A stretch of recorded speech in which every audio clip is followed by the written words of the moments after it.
Hello folks, welcome back. We are going to start with the standard electric time clock. This is the one out of fire station number 24 in St. Paul. I want to, before we get started, talk about some general principles of electric clocks. And the first one is most of these can't be just plugged into the wall. You have to be very careful because they were designed either to run initially on dry cell batteries or other smaller voltage systems where if you plug it into the wall, you're going to have a world of hurt and your clock is going to be in big trouble. So we're going to talk about how you approach this and some ways that you can try to sneak up on the clock and get it to run without damaging it. Working on electric clocks requires a couple different things. One of them is a digital multimeter like this. A digital multimeter can measure voltage. This one can measure AC volts, DC volts, resistance, and continuity, and all four of these functions are helpful in looking at clocks. This is a peek into my childhood. This is a DC power supply I made when I was a teenager, and this lets me put out varying voltages to power the clock, all of which are less than house voltage, so I can get an idea of what the clock wants. Let's start with the multimeter. AC volts, identified usually with the wavy line, or maybe sometimes would say AC, measures the kind of power that you get out of an outlet in your house. This is usually 120 volts in America. It could be other voltages in places in the world. This is DC volts. DC power is what you would get from batteries. Resistance is how hard it is for electricity to flow through something. My display here says OL, which stands for overload, and that is because my two probes are not touching anything in particular, and there's basically an infinite amount of resistance.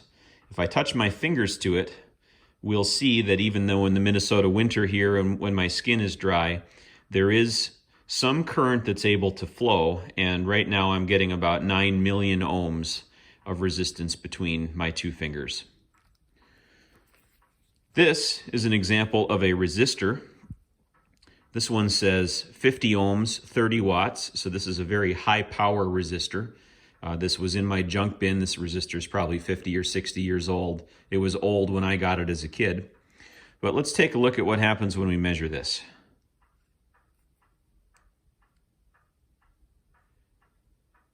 There we go, 50.0 ohms. That's pretty good. You may see things like this. A little bit more modern example looks like this. Resistors of this type have color bands that correlate to a mathematical value of their resistance. This one, if we measure it, is 33 ohms. Now, obviously, this resistor that is 50 ohms and this resistor that are 33 ohms look completely different than each other.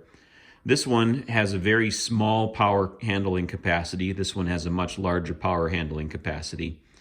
None of this is particularly relevant to the clock, but just wanted to show you kind of what resistance measurement means. Related to that is continuity. On my meter here, this looks like sound waves, and the reason for that is when I touch my probes together, the meter beeps.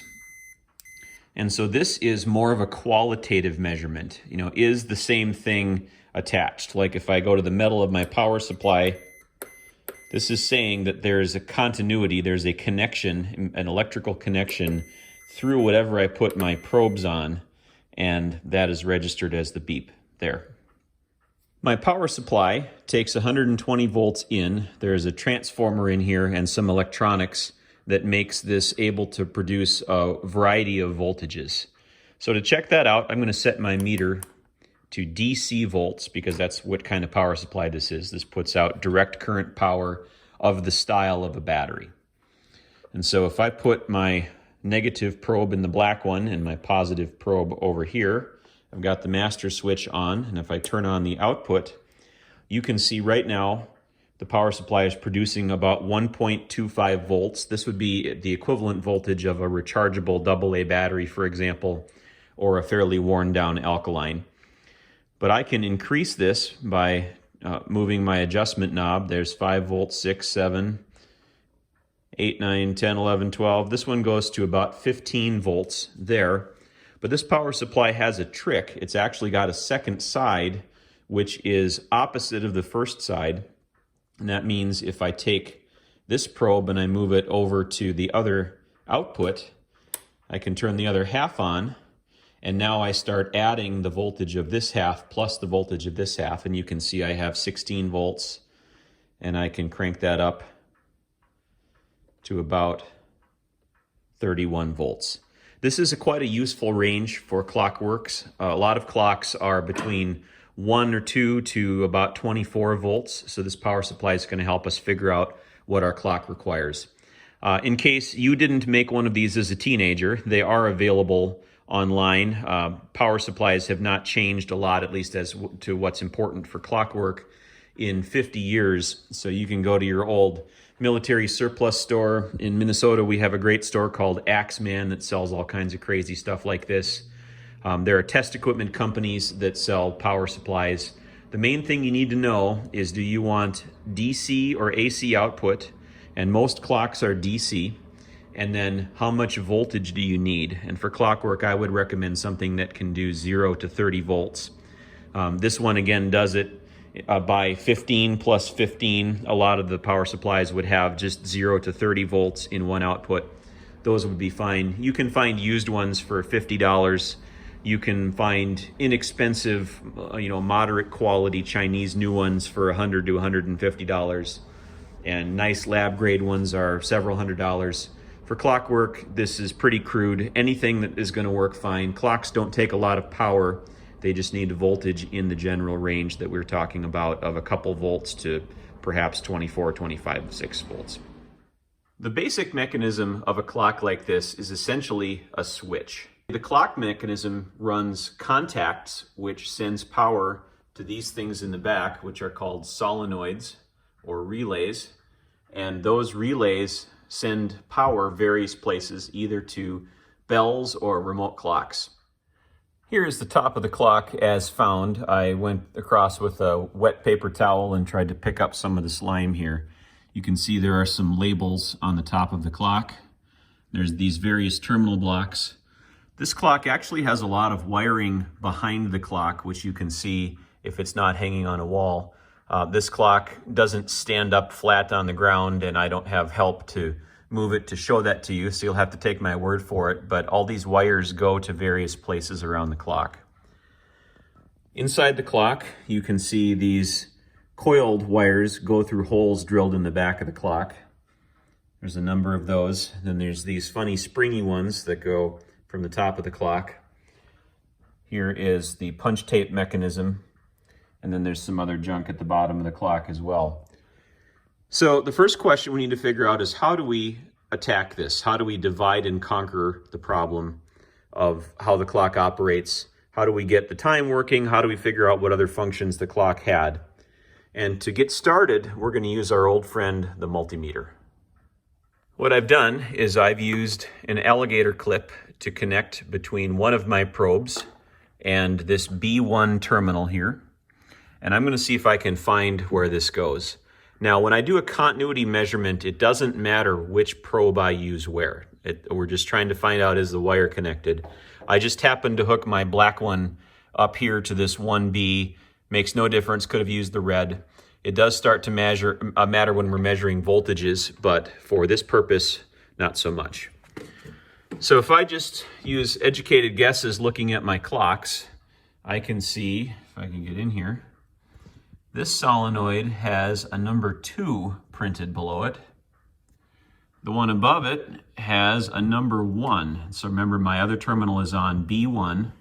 So we're going to see if we can find this. Now, a word on these solenoids. What a solenoid is it is a device that uses a small amount of electric power to switch a larger amount of electric power. And the way that they work is they have a coil side, which is at the top here. These two terminals connect to either end of the coil of wire here. This is a piece of ferrous metal, and that gets sucked in when power is applied, gets attracted to the power in the coil, And you can see that connects these contacts. This rises and it closes the electrical circuit here. So this is going to be the signal that the clock uses to switch the larger load, which would be a whole set of bells in one part of a school building. And I'm just guessing that the B1 through 4 terminals on the top of the clock probably have to do with something outside the clock. So I'm going to guess that that's probably the output side of this, and we see that it is. And we can see that this side gives us our continuity signal, meaning the B1 wire is attached to this terminal. Not so here, unless I close the mechanism. There we go. So we found our first wire.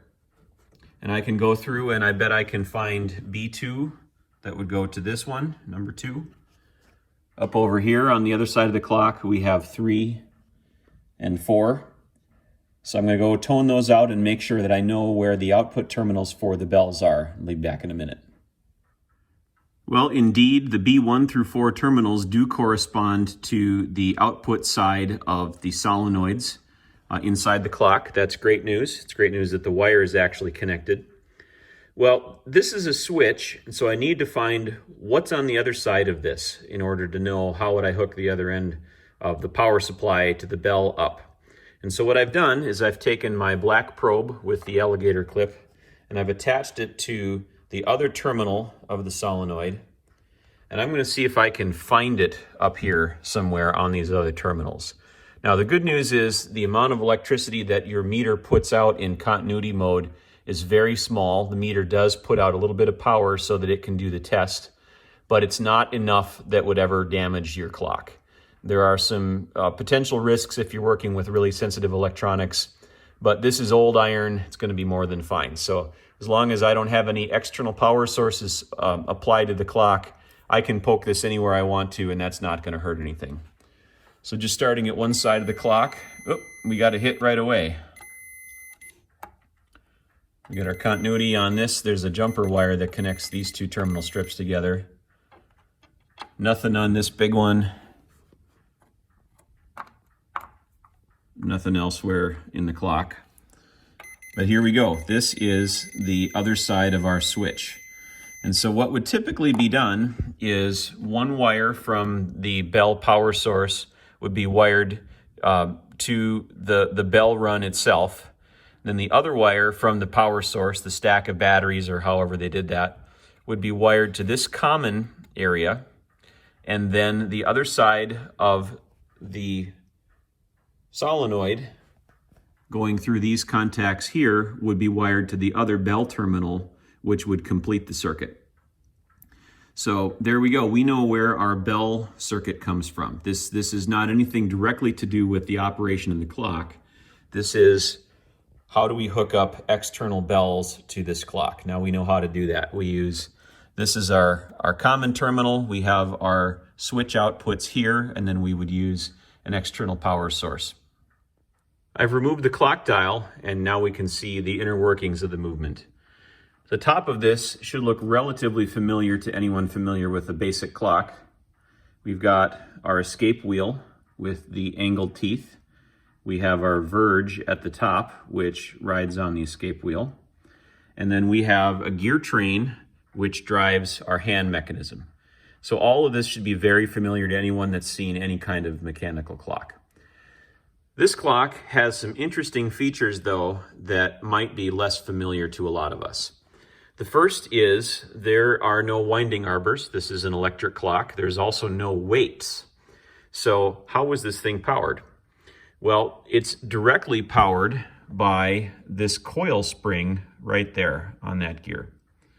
This coil spring is wound, and I can do it manually by advancing this gear here in the back. That tightens the coil spring. Apologies for the difficulty getting a good angle on this. And that should cause our clock to start running. There we go.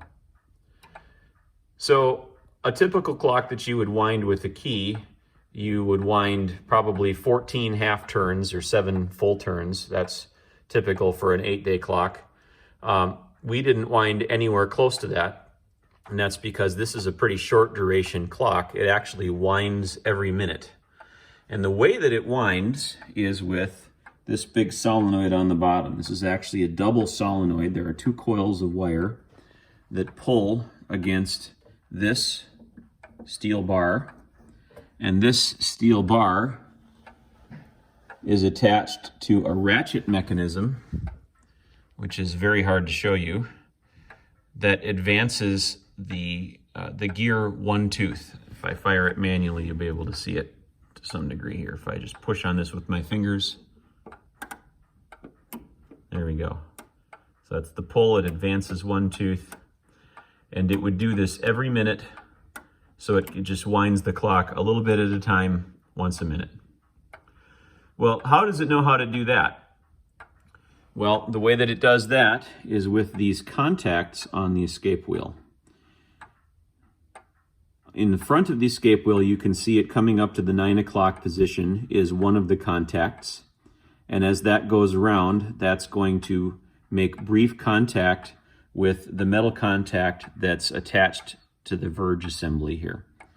We'll watch this go around, and what we're going to see is the pendulum motion is going to move that verge contact into position so that for just 1 second it makes contact with this contact. And right there, and it's done. So that is our 1 minute timer. Every time that happens, something happens on the clock. Now you'll note this clock has 2 of those. The one that we were just watching is now at the 6 o'clock position, but if you look at the back of the escape wheel, you see there is another contact on the rear, and that is 30 seconds offset from the first one, and that's to kind of level the electrical load, and you can see it's going to make contact right there. And how this clock works, the contact on the back is what rewinds the clock, and the contact on the front is what triggers the solenoid that advances all the slave clocks. So our next step in understanding the electrical system is how do we figure out where the contacts are that power this solenoid. And our other interesting factor is they're only going to show that they're connected that one little bit of time when the contact is making contact. So this is kind of an interesting problem and could be kind of hard to catch, because if I do a continuity measurement across even the correct terminals, unless I happen to be measuring at the exact moment that the contact makes contact, I'm going to not get a successful result and I'm going to be confused. The best way to figure out where to go from here, again, is by using our process of elimination. We already know what these 4 terminals are. Those are for the bell outputs. So what's left, we've got this thing which is labeled 1C. We've got this big terminal strip that has a bunch of writing on it and some pluses. We have this terminal strip, which is labeled number 7, I think. And then we have these 2 double terminal strips, which we can see are connected together by this wire, which effectively reduces these into one choice. Now I'm going to deduce that because the bells are called Bs, 1B, 2B, 3B, 4B, that perhaps this 1C might be my slave clock output. So I could be wrong, but I'm going to not start with this one first. I'm going to bet on other stuff. This clock does have one more contact here, but I actually don't think it's connected to anything. That doesn't match up with anything underneath. I think that was just a terminal point used for I don't know what at some point. So I'm going to focus on this side of the clock. I've got, again, this big bar here that has a bunch of pluses. Clearly several power points were taken off of this to do something. And then down here we have the same thing. It's kind of challenging to read this punched writing. I believe what this says is bell relay contact. And this larger one down here, I believe that's a number 1. And again, those are jumpered together. So I'm going to set my meter in continuity mode, and I'm going to just take a guess that the clock runs off of these terminals in some way. And it really doesn't matter if I guess it correctly the first time or not. I can just pick another combination of wires and we'll see what happens. To try to find the contacts for the clock motor, we're going to set our multimeter to resistance mode. I think continuity mode might possibly work, but continuity mode only works for very low resistances. And I don't know what the resistances of these solenoids are, but it may be too high for continuity mode to read. So I'm going to set this to regular resistance mode, which will read anything. I've got one of my meter probes attached with the alligator clip to this bar that says plus on it. And I've got my other probe available, and I want to focus on the terminals on this side. So I'm just going to kind of scrape through the oxide here, and I'm going to hold that with one hand. I'm going to start the clock up. And remember that our contacts hit every 30 seconds. So I'm going to just point this at my meter here, and we're going to wait and see if we see any values here. Okay, went around a full minute there, did not get a reading. So now I'm going to go over to this terminal here, which has a convenient hole for me to stick my thing in. So now we'll go over here and we'll watch our meter screen. I'm looking at it. The rear contact is going to come into contact with the terminal in a few seconds here. We'll see if we get a reading.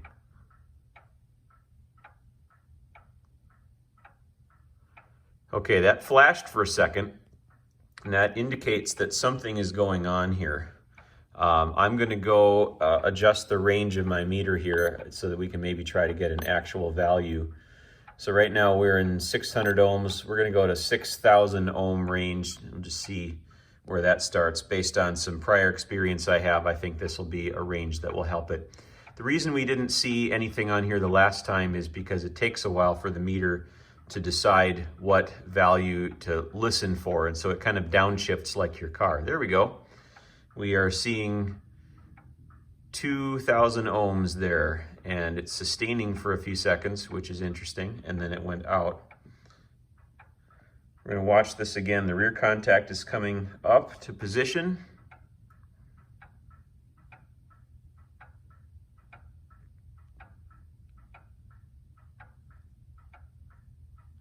There we go. We got just a quick pulse. So this terminal is connected to something important, and that should be our next place to take a look at. So we had contacts making contact that the meter noticed when this contact hit, which you can see right there. And then there's the parallel one on the reverse side of the escape wheel. That's coming around the 11 o'clock position right now. And there are also these pins on the side. Those seem to be the source of the several second resistance value that we're getting. I believe those relate to the tape reader. That is not currently working on this clock, so I'm going to have to do something about that. But I think for the moment we're going to focus on the front and the rear contact on the escape wheel.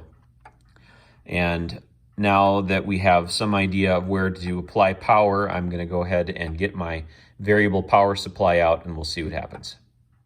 Here's our next setup.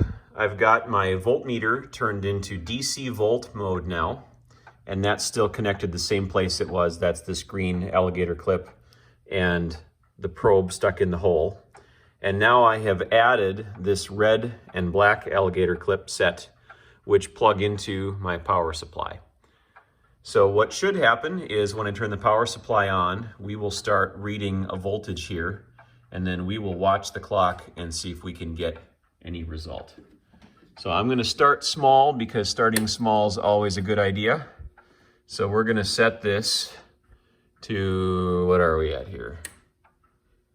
6 volts. This is probably not enough to do anything, but we'll see what happens. So again, what we're looking for is some motion on this solenoid right here. This metal piece should be pulled in, and that's what winds the clock. Our contact is coming around in the back. Let's see if we get any action.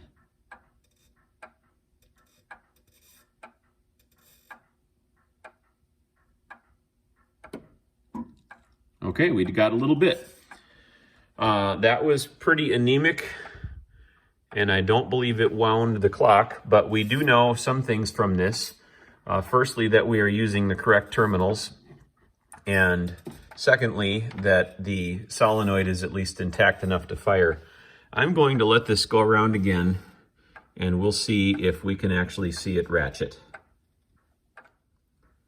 Coming around should be about 5 seconds.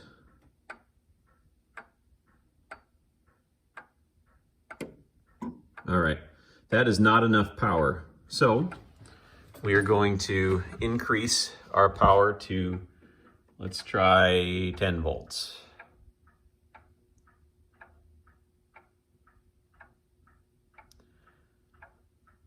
So starting with a low voltage like this should reduce the likelihood of damage. I'm not going to burn up the clock with a few volts, but I'm starting low.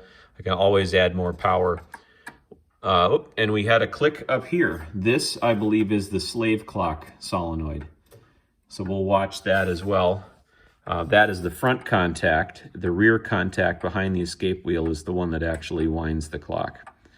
So we're coming around. We got about 10 seconds to go. We'll watch our solenoid here. Actually, we'll watch over here, and we'll see if that's enough to cause the clock to ratchet. Okay, so it's moving, but no go so far. That was with 10 volts. We'll crank it up a little bit. All right, I'm up to 15 volts, which is the highest one side of my power supply will go, and we're going to come up onto this slave contact. We'll see if that's enough to fire it. Oh, okay, 15 volts worked for that one. That's interesting. So let's come around and we'll watch to see if it's enough to wind our wheel. About 5 seconds.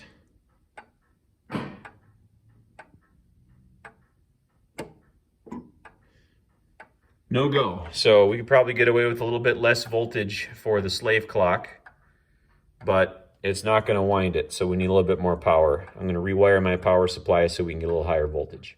All right, we are now at 17 volts, and we're going to do our same trick. We're going to see what comes around. We've got about 10 seconds. We're going to watch our ratchet mechanism again. Oh, we got motion with 18 volts. That's good to know. I'm going to let this run again. We'll see how reliable that is. Well, I've watched this for a few cycles, and I do believe the clock is fairly happy at 18 volts. We're coming up to the slave clock solenoid. There it goes. And then going around our hub again, we're coming up on what I believe are the bell contacts.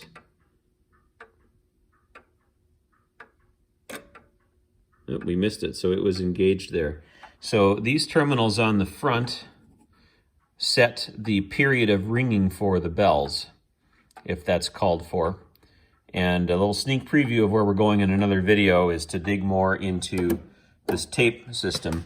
What we can see here is that a couple of, since I don't have any paper here, these contacts are connected, which is why I believe we're getting action on the number 3 relay there. This does not seem to be advancing, so that's our next project to see what's going on with that. But we do have a clock that is alive. This one seems to be running well on 18 volts. I suspect it's probably a 24 volt nominal clock, but it saves wear and tear on the contacts to get away with as little voltage as possible. So I'm going to see how reliable it is running this way, and then we'll figure out what our next steps are. Thanks for watching.